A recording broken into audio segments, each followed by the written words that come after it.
Hi everybody, welcome to The Ordinary Professor. My name is Dr. Courtney Pegram and I created this channel to talk all things social skills and feelings. Welcome. So I'm doing this series of back to school so that I can help my students, my clients, and also my community to understand how to set yourself up for success. Even though you're not going back to school, this could be really helpful.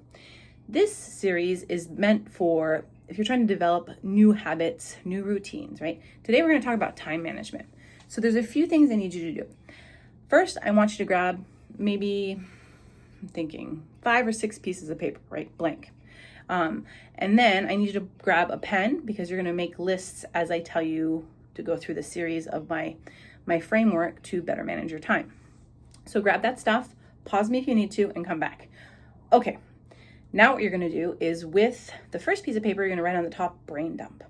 When I do this in my trainings, I always make sure that you have your computer in front of you or your phone, right? So that you can go back and forth for this first part. So on the top, you write brain dump. So once you have that, you're gonna start putting down everything that you need to do, right? It's big, small, just write it down. Sometimes it can feel very overwhelming and soothing. It depends where you are.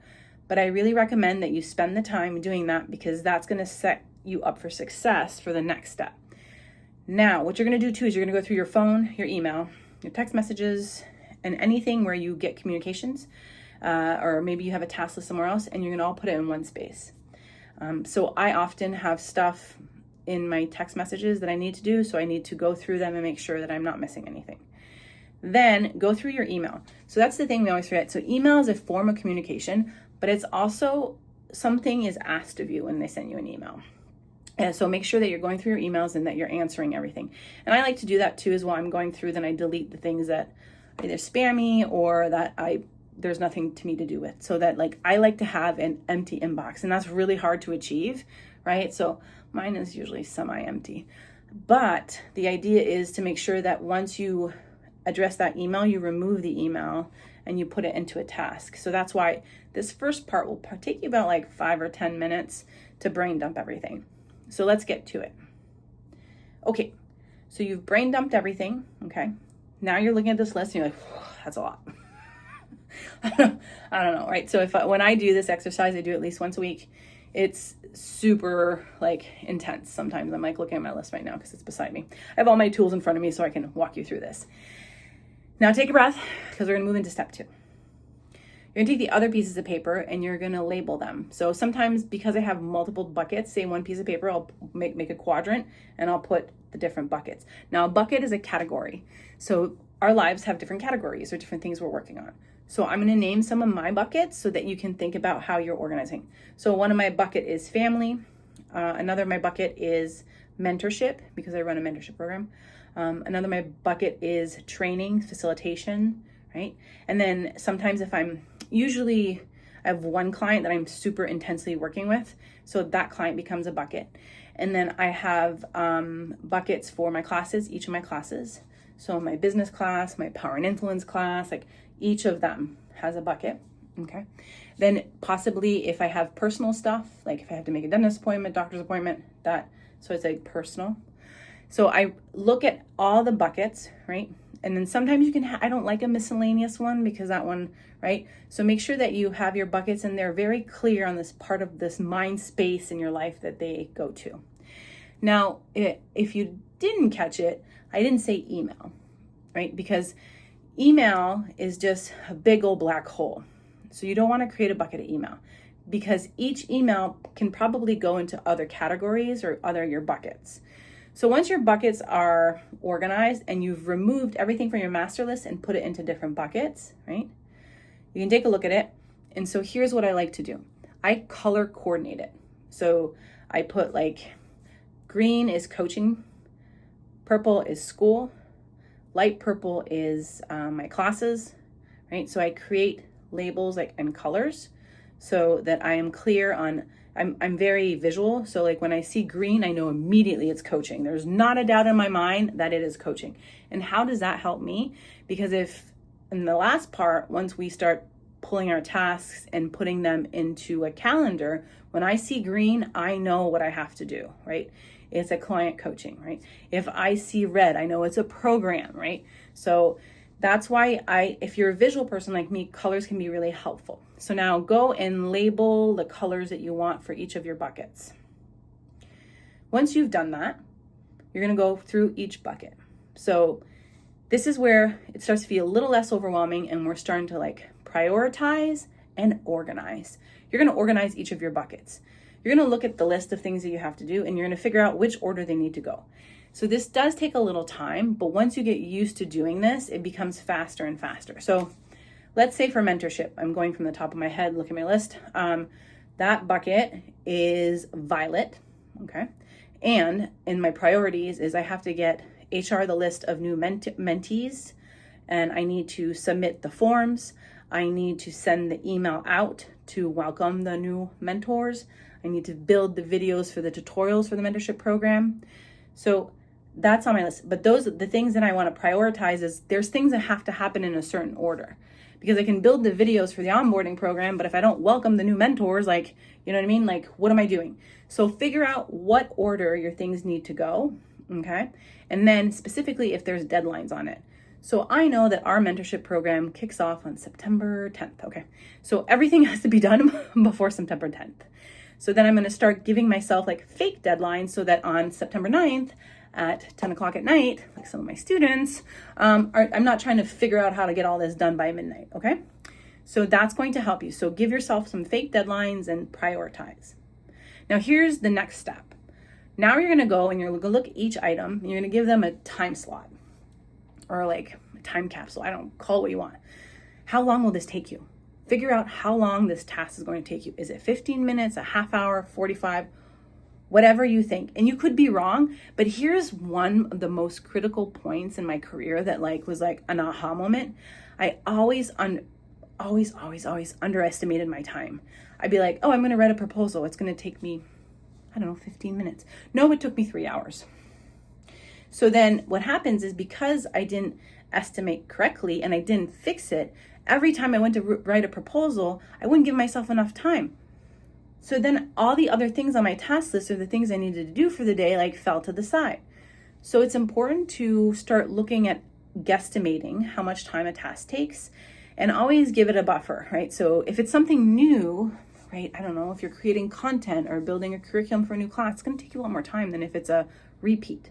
So give yourself buffer time, because that reduces your stress and you feel like time is not lacking, but more of an abundance, right? Because that's a really hard feeling, because time is a construct that we created, right?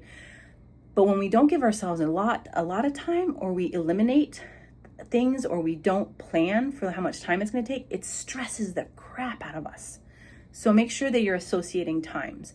So for me, like I've learned that like emails, there's no bucket for it. But like I said, the emails to mentors, I know that it's going to take me about 10 minutes to craft it up, right? Then I need to proof it. So let's another 5 minutes. Then I have to figure out a link. And then, another task, I have to put in the survey. So I need to go check the survey, get the link for the survey, and put it in the email. So it's going to take me about 20 to 25 minutes to do that. So I'm going to put 25 minutes, not 20, because I want that buffer time. Okay, so go through your buckets. And I know this is like, oh my God, this is so long to do. You're going to thank me. Well, I hope. Because it's going to be helpful at the end. Okay, so now you have your time, your deadline, and then your task. Now, look at, so you're on the label, like the end goal, you have your end timeline. So like, I don't know, I said, September 10th for mentorship, right? But I have my fake timelines in between and my deadlines that I have, and I need to put these in my calendar. If you're like, what? I need to add these tasks and block out time on my calendar so I can get it done. And so this is the most time spent on this, but you will be so happy once it's done, because you'll know exactly what needs to be done and in which order. So I know there's systems that do this for you. I think it's Motion is a great one, but you still have to do the setup for it, so that you're manually doing this, right? And you can look into apps like, it's Motion that I've used in the past, but my brain operates more by me doing this physically myself and then inputting in my calendar. So now I have my calendar, I have my tasks, I color coordinate each event to match the label, right?